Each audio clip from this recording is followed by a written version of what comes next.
ಎಲ್ಲರಿಗೂ ಜೈ ಜಿನೇಂದ್ರ. ಚಿಕ್ಕೋಡಿಯಲ್ಲಿ ನಡೆಯುತ್ತಿರುವ ಉಪವಾಸ ಸತ್ಯಾಗ್ರಹದ 3ನೇ ದಿನ ಇವತ್ತು. ಎಲ್ಲರೂ ಬನ್ನಿ.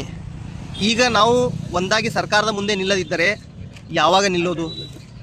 ನಾವು ಒಂದಾಗಿ ಸರ್ಕಾರದ ಮುಂದೆ ನಿಲ್ಲದ ಕಾರಣ ಹಿಂದಿನ 10 ವರ್ಷಗಳಲ್ಲಿ ಕಡಿಮೆ ಅಂದರೂ 1,000 ಕೋಟಿ ಬಡ ಜೈನರಿಗೆ ಸಿಗಬೇಕಾದ ಅವರ ಹಕ್ಕಿನ ಹಣ ಜೈನರಿಗೆ ಸಿಕ್ಕಿಲ್ಲ. ಹಿಂದಿನ 10 ವರ್ಷಗಳಲ್ಲಿ 20,000 ಕೋಟಿಗಿಂತ ಜಾಸ್ತಿ ಹಣ ಅಲ್ಪಸಂಖ್ಯಾತರ ಅಭಿವೃದ್ಧಿಗೆ ಸರ್ಕಾರ ಕೊಟ್ಟಿದ್ದಾರೆ. ಆದರೆ ಜೈನರಿಗೆ ಎಷ್ಟು ಅಲ್ಪಸಂಖ್ಯಾತರ ಯೋಜನೆಗಳಿಂದ ಸಹಾಯ ಸಿಕ್ಕಿದೆ ಅದರ ಬಗ್ಗೆ ತಿಳಿಸಿ ಹೇಳುವ ಅವಕಾಶ ಇಲ್ಲ. ಹಿಂದಿನ 10 ವರ್ಷಗಳಲ್ಲಿ ಜೈನರಲ್ಲಿ ಬಡತನ, ನಿರುದ್ಯೋಗ ಎರಡೂ ಹೆಚ್ಚಾಗಿದೆ. ಜೈನ ಸಮಾಜದ ಸಾಮಾಜಿಕ, ಆರ್ಥಿಕ, ರಾಜನೀತಿಕ ಮತ್ತು ಧಾರ್ಮಿಕ ಶಕ್ತಿ ವರ್ಚಸ್ಸು ಕಡಿಮೆಯಾಗಿ ಹೋಗಿದೆ. ನಾವು ದಿನದಿಂದ ದಿನಕ್ಕೆ ನಮ್ಮ ಅಸ್ತಿತ್ವ ಕಳೆದುಕೊಳ್ಳುತ್ತಿದ್ದೇವೆ. ರಾಜ್ಯ ಮತ್ತು ದೇಶದ ಇತಿಹಾಸ, ಸಂಸ್ಕೃತಿ, ಕಲೆ, ಸಾಹಿತ್ಯ, ಸಭ್ಯತೆ, ಸಮಾಜದ ನಿರ್ಮಾಣ ಮತ್ತು ಸಾಮಾಜಿಕ ಕೆಲಸಗಳಲ್ಲಿ ಜೈನರ ಕೊಡುಗೆಯಷ್ಟು ಬೇರೆ ಯಾರ್ದೂ ಇಲ್ಲ. ಈಗ ಚಿಕ್ಕೋಡಿಯಲ್ಲಿ ಉಪವಾಸ ಸತ್ಯಾಗ್ರಹ ಮಾಡುತ್ತಿರುವುದು ನಮ್ಮ ಅಸ್ತಿತ್ವದ, ನಮ್ಮ ಸ್ವಾಭಿಮಾನದ ರಕ್ಷಣೆ ಸಲುವಾಗಿ. ಈಗ ನಾವು ಒಂದಾಗಿ ನಿಲ್ಲದಿದ್ದರೆ ಯಾವಾಗ ನಿಲ್ಲೋದು? ಎಲ್ಲರೂ ಉಪವಾಸ ಸತ್ಯಾಗ್ರಹಕ್ಕೆ ಬನ್ನಿ. ಪ್ರತಿ ಮನೆ ಬಸದಿ ಊರಿನ ಜನರು ಒಂದಾಗಿ ಬನ್ನಿ. ಕೊನೆಗೆ ಹೇಳೋದು ಒಂದೇ ಮಾತು: ನಮ್ಮ ಬೇಡಿಕೆಗಳನ್ನು ಸರ್ಕಾರ ಈಡೇರಿಸುವವರೆಗೆ ಉಪವಾಸ ಸತ್ಯಾಗ್ರಹ ಯಾವ ಕಾರಣಕ್ಕೂ ನಿಲ್ಲದು. ಎಲ್ಲರಿಗೂ ಜೈ ಜಿನೇಂದ್ರ. ಜೈನ್ ಎಲ್ಲ ಸಮಾಜ, ನಮ್ಮ ಮಂದಿರ ಎಲ್ಲ ನಮ್ಮನ್ನ ಕಡೆಗಣಿಸ್ಕೊಂತ ಬಂದ ಈಗ ನಾವು ಬರೀ ಸಾಸ್ವಿ ಕಾಳಟ ಉಳ್ದೀವಿ. ಅದಕ್ಕೆ ಈಗ ಇನ್ನು ಸಾಸ್ವಿ ಕಾಳಟ ಉಳ್ದೀವಿ. ಇನ್ನೂ ಸ್ವಲ್ಪ ನಾವು ಎಚ್ಚೆತ್ಕೊಂಡು ಎಲ್ಲರೂ ಒಗ್ಗಟ್ಟಾಗಿ ನಮ್ಮ ಹಕ್ಕು ನಾವು ಪಡ್ಕೊಳ್ಬೇಕಂತ ಹೇಳಿ ಎಲ್ಲರೂ ನಾವು ಮನಸ್ಸು ಮಾಡ್ರೆ ಅದು ಆಗೇ ಆಕೈತಿ. ಸರ್ಕಾರ ನಮಗೆ ಕೊಡ್ತಕ್ಕಂಥದ್ದು ಅವರು ಅನುಕೂಲ ಕೊಟ್ಟಿದಾರ, ಅದನ್ನು ಪಡ್ಕೊಳ್ಳೋದಷ್ಟು ನಮ್ದು ಐತ್ರಿ.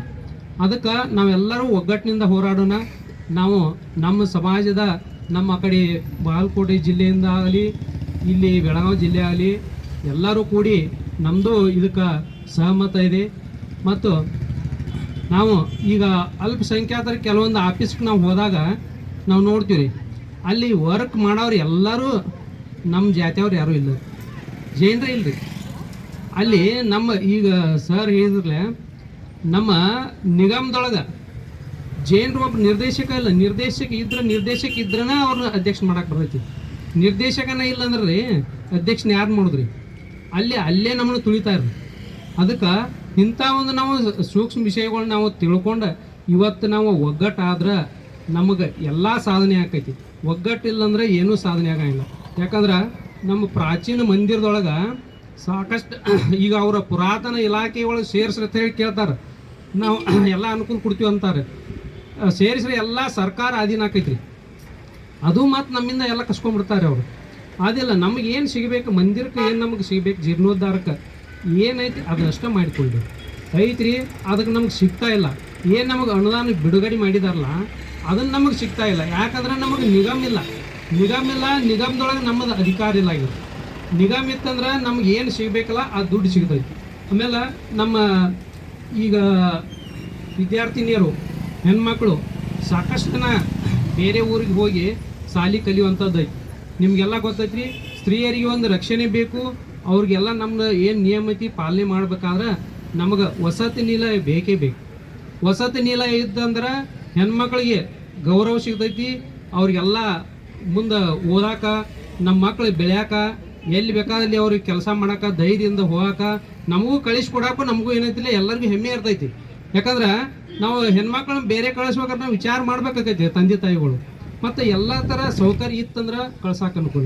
ಅದನ್ನು ಕೂಡ ಸರ್ಕಾರ ಈಗ ಒಬ್ಬರು ಹೇಳ್ತಾರೋ ಹೋಗ್ತಾರೋ ಆ ಥರ ಆಗಬಾರ್ದು. ಈಗ ನಮಗದನ್ನು ನಾವು ಮಾಡ್ಕೋಬೇಕಾಗೈತ್ರಿ. ನಾವು ಸಾದರ ಪಡಿಸ್ಕೋಬೇಕಾದ್ರೆ ಸ್ವಲ್ಪ ಬೆನ್ನು ಹತ್ಬೇಕ್ರಿ. ಈ ಥರ ನಾವು ಎಲ್ಲ ಈಗ ಬಾಗಲಕೋಟೆ ಜಿಲ್ಲೆ ಇರಲಿ, ಬೆಳಗಾವಿ ಜಿಲ್ಲೆ ಇರಲಿ, ಆಮೇಲೆ ಬಿಜಾಪುರ ಜಿಲ್ಲೆ, ಇವೊಂದು